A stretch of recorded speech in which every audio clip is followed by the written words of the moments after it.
people that in his camp told me, oh, he wasn't himself in that training camp. Yeah, because I scared the shit out of you. And I'll scare the shit out of you again. That fear, I told you, humble yourself before I do it again.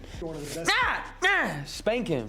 That's what I was visualizing, just spanking him. Is that what you were visualizing? Yeah.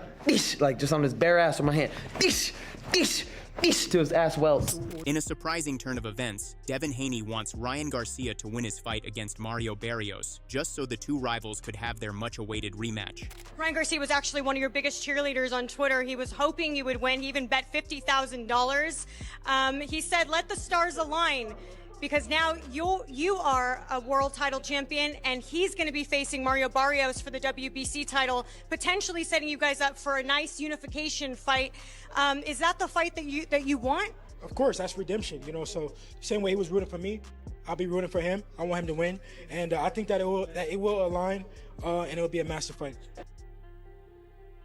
Meanwhile, Conor Benn just dropped a brutal reality check about Ryan Garcia that nobody saw coming, calling him out as someone the boxing world simply cannot rely on anymore. Ryan Garcia is great for boxing. I think he's a liability. I think he's a loose cannon.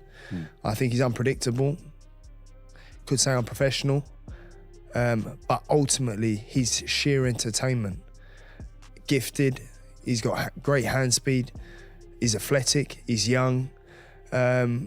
You know, so he's good for the sport of boxing, and I would tune in to watch a Ryan Garcia fight. For Benn, boxing at the elite level is built on reliability. A fighter has to be consistent in preparation, performance, and mentality. He sees that steadiness in Mario Barrios. To him, Barrios is the kind of competitor who delivers a familiar brand of toughness every time out. You know what you are getting: grit, discipline, and a willingness to fight through hard moments. Benn believes that kind of dependability becomes priceless in championship fights. His biggest concern about Garcia is not even in the ring, but outside it. Benn questions Garcia's training situation, especially the recent shift in coaches. After moving through multiple respected trainers, Garcia ended up working with his father in what appears to be a home setting. Benn views that transition as a red flag. In his opinion, bouncing from high-level coaching environments to a living room setup does not signal growth. It suggests instability. He wonders whether Garcia's father can truly push him the way a seasoned professional trainer would, or whether he is simply offering comfort instead of correction. No, Ryan will... Oh man, I think Barios can do it. I just think Ryan's alike, and I don't know what to expect. And I feel like in a game where you have to be consistent, Barios is consistent. The consistency beats anything else, you know. But I think I'd like to do Rolly in May. Rolly in May at the O2 Arena. Right. I think so. I think it sells at the O2 Arena in a couple of days. How certain is that for the Rolly fight? Because I know you said I will still take Ryan in May, but you know. Listen, if Ryan has to win first, you know, so we can do Ryan in May or Ryan in June, July in a stadium in London. If not, then, you know, we do Rolly in May, and then I win, obviously, and then we unify with Ryan later on in the year. You know, so it just depends on how Ryan gets on. If he can go Cinco de Mayo, 3rd of May, I believe it's the actual date, then... Don't offend us now. Yeah, so if we can do it Cinco de Mayo, pues lo podemos hacer entonces. Okay. But if we're going for that fight with Barrios and Ryan, you said we don't know what to expect from him. No. You know? Why do you say that? Because I know how hard it is to go through adversity that he went through. And if you haven't got good people around you, it's hard, you know, and you don't know what demons he's had to fight and what he's had to go through, whether he was able to keep his head on his shoulders and still stay in the gym. And I think that showed in the Rolly Romero fight, where he wasn't prepared. Is he prepared now? You know, he looks unbelievable in the Haney fight. He smashed Haney to pieces. You know, so hopefully he pulls himself together, or has pulled himself together.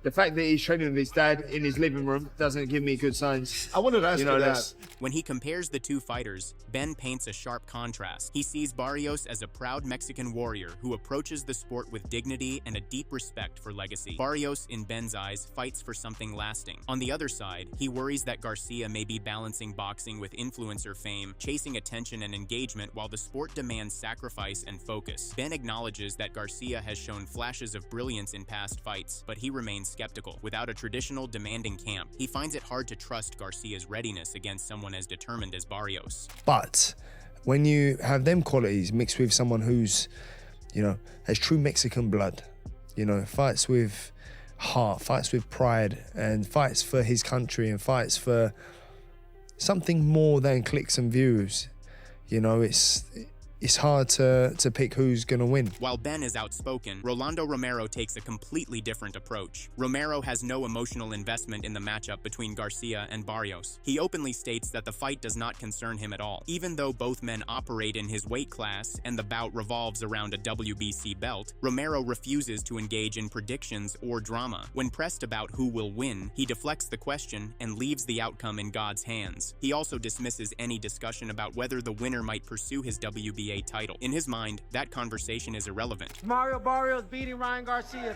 next month. Whoever God wants to win. Whoever God wants to win. Who does Rolly want to win? It has nothing to do with me. You're champion. They're fighting at your weight class. That's a WBC belt. It got something to do with you. You wanted a chance. So you don't care. You don't care. They both. Can any of them even compete with Rolly? Can they fight you for your WBA and take it from you?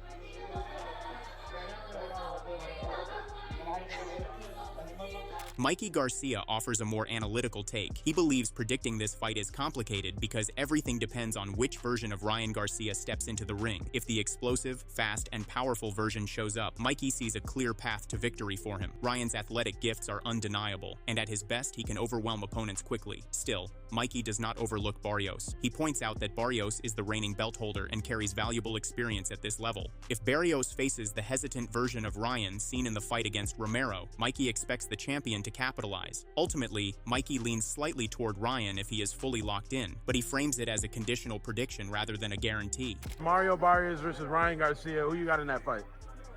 Oh, man. You know what? Kind of, it's a difficult decision because it depends on what Ryan shows up. If the explosive, fast, and strong Ryan shows up, he's got a really good chance. He's got it. He's the champion. However, if Barrios got the belt, Mario Barrios uses his experience, which he has, and we see the Ryan that fought Rollies, for example, right, then Barrios would win. Okay, so it kind of falls on Ryan, which Ryan shows up to fight. If Ryan's on his game, you got Ryan? I got Ryan. Showbiz the adult zooms out and views the clash as a battle for relevance. He argues that neither man can afford a third professional loss. In his assessment, this is not just about a title. He highlights a fascinating subplot involving trainer Joe Goosen. Once in Garcia's corner, Goosen now stands with Barios. Showbiz suggests that Goosen possesses detailed knowledge of Garcia's habits, weaknesses, and tendencies from countless hours in the gym. At the same time, Garcia is familiar with Goosen's style and strategic patterns. This mutual awareness transforms the fight into a tactical chess match rather than a simple exchange of punches. Ryan Garcia much to counter. He was very patient, and he's a hard hitter. And it was his power and his patience that made Ryan Garcia reluctant. Mario Barrios isn't really a patient fighter, right?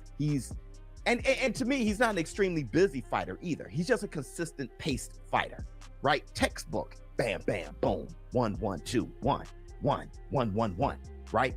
And I think those are going to give Ryan Garcia many opportunities to counter. And here's my prediction. I think Ryan Garcia knocks out Mario Barrios. Hit the Tyson bell. And I'm going to place a bet, and I mean a big bet. And not to let the cat out the bag, but I have a very special way of placing this bet, and I'm not going to tell you guys. I still got to get everything together. If this all works out, I'm going to have a very special way to place this bet. So you guys, make sure you stay tuned. But I'm going to place a bet on Ryan Garcia knocking out Mario Barrios under 3 rounds. Timothy Bradley takes the discussion even deeper. He believes the true X factor may not be either fighter, but the man in the corner. Bradley sees Joe Goosen's presence with Barios as a potential game changer. Having coached Garcia before, Goosen understands the subtle technical flaws that only appear in training. He knows how Garcia reacts under stress and what habits surface when things go wrong. Bradley considers that insider knowledge a powerful weapon. In his view, this fight is layered with strategy and information. Goosen has watched Garcia spar, observed his preparation routines, and witnessed his responses to adversity. That familiarity could allow Barios to anticipate patterns rather than react blindly. I think, again, let's go back to the trainer. I think it's going to favor Barios, the fact that he knows that his trainer knows Garcia. It's going to favor him. He's going to know, you know, the approach, you know, on how to get to Ryan Garcia. He's seen him in sparring, you know, for a couple of years. You know, he's worked a couple of Ryan Garcia's fights and Goosen. So, you know, that's going to be very beneficial because he has inside information on Ryan. Barrios, for his part, leans on his experience at 147 pounds. He views himself as fully settled in the division, comfortable with the weight, and seasoned by years of competition against high-level opponents. Garcia approaches the fight from a different emotional angle. He speaks of being driven by the belt itself and feels spiritually guided toward this opportunity. Instead of choosing safer financial options like rematches or exhibition bouts, he opted for this championship challenge. Strategically, Barrios believes his ring intelligence and resilience will prevail, while Garcia intends to blend explosive speed with a freestyle creativity layered over technical structure. Garcia admits Barrios is steady and sharp with counters, but insists he has spotted weaknesses he can exploit. Like, Joe is one of those guys, so because I predict it's going to be a bloody fight. I'm being dead serious. I ain't going to need to save him. I think it's going to be a lot of cuts. I'm just saying. Might be. Mark my words. And I think he's going to need to stop it, but he won't. Yeah. But hey, you're a warrior. You're an Aztec warrior, so 100%. Right? So, ooh, it's going to be good. I cannot wait. Let's go. Richardson Hitchens echoes concerns about Garcia's adaptability. After studying Garcia's fight with Romero, Hitchens noticed hesitation and an overdependence on a single weapon. He questions whether Garcia can adjust when his primary strategy fails. Although Garcia appears physically improved in this camp, Hitchens doubts his ring IQ under sustained pressure. He feels Garcia often defaults to his signature hook, which makes him predictable against disciplined opponents who carefully analyze tendencies. If somebody has a game plan for the hook, he's going to get beat. Who wins? Barios or Ryan Garcia? I don't know. Ryan kind of turned me off with that Rolly fight. Didn't you say something about where he was training? Because I mentioned it too, that he would look like he was training in his house. Yeah. But he could be trolling and really training. No, it look like he's in the gym now. Yeah. It look like he's in the gym. He look like he's trimming down. It look like he's in shape now. Definitely looking in shape. Yeah, he's definitely like he's getting smaller. He's trimming down. I was looking at his pictures. I'm like, yeah, he like he's getting ready to fight. But what turned me off about Ryan was when I was watching him and Rolly, like, ringside, it looked like Rolly froze him. Like after the second, third round, Rolly dropped him. It looked like he was very hesitant. Like, and it looked like all he was looking for was that hook. Like he was waiting for that hook. Ryan is a super talented fighter, but IQ-wise, he only knows but few things. Like he's always gonna resort back to that hook. And if Barrios come into the right game plan, with the right game plan, it's gonna be the same. If somebody has a game plan for the hook, he's gonna get beat. Robert Garcia adds another layer of scrutiny. He identifies a pattern that troubles him. Ryan Garcia has separated from 3 elite trainers over his career: Eddie Reynoso, Joe Goosen, and Derek James. All 3 are widely respected at the highest level of boxing. Robert views these repeated departures as signs of instability. In a sport where long-term guidance often shapes greatness, constantly shifting direction can hinder development. 3 top trainers that would have done a great job: Eddie Reynoso, Joe Goosen, and Derek James.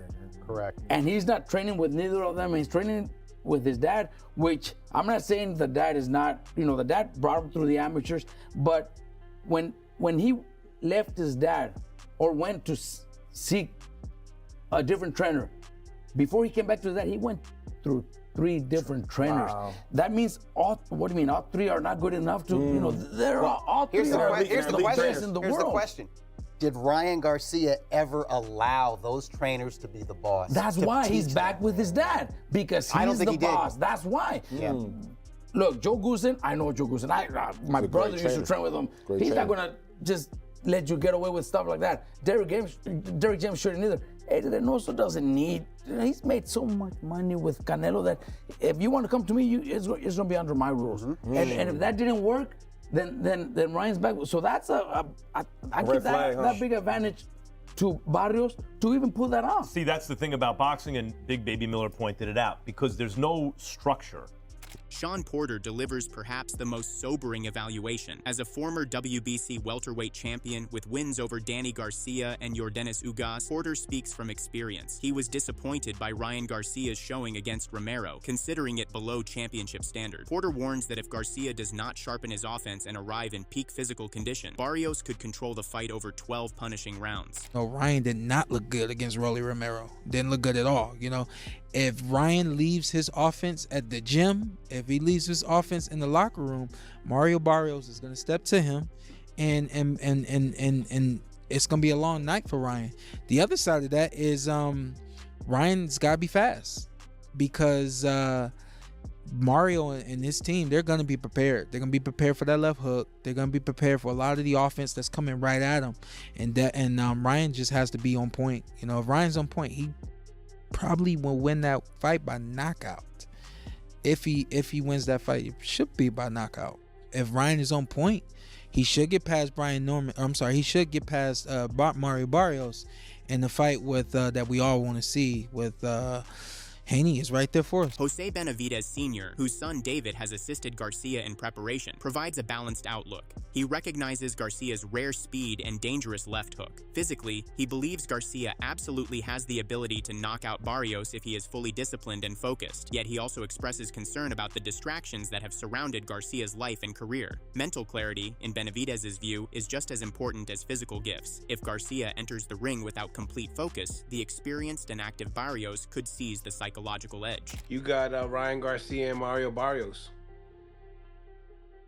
That's another interesting fight, man.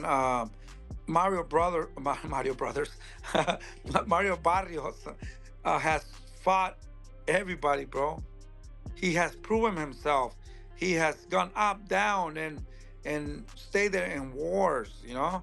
I think Ryan Garcia is a super talented kid, bro. Super fast, super really good hook. He's a good fighter, man, but distractions, man. If he can put those distractions to the side and we see the real Ryan Garcia, man, I would say that he can probably stop Mario Barrios, you know? Mario Barrios, you know, because he's been in a lot of wars, but he's still a dangerous fighter. If Ryan Garcia, you know, comes like how he always comes, you know, I think Mario should take him and look impressive. As fight night approaches, the narrative is layered with uncertainty, strategy, and urgency. At its core, the fight hinges on identity. Barrios represents steadiness, experience, and structure at welterweight. Garcia represents explosive talent, spiritual conviction, and risk. One fighter relies on fundamentals and proven routines, the other bets on speed, instinct, and belief. The result will not just determine a belt holder, it will answer a deeper question about which path still leads to the top of the division.